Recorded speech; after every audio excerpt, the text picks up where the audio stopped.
একটি আপেল। 2 2 1 2 দুইটি গাজর। 3 1 2 3 তিনটে টমেটো। 4 1 2 3 4 চারটে হাতি।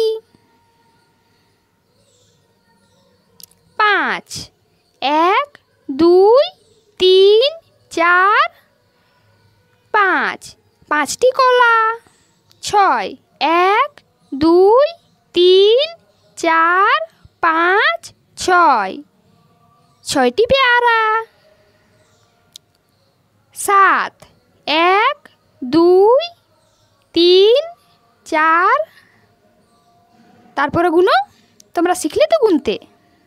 4-এর পরে কি হয়? 5 6 7 7টি আনারস। আজকের ভিডিও এত দূর পর্যন্তই। ভিডিওটি যদি ভালো লেগে থাকে ভিডিওটিতে একটি লাইক করে দাও।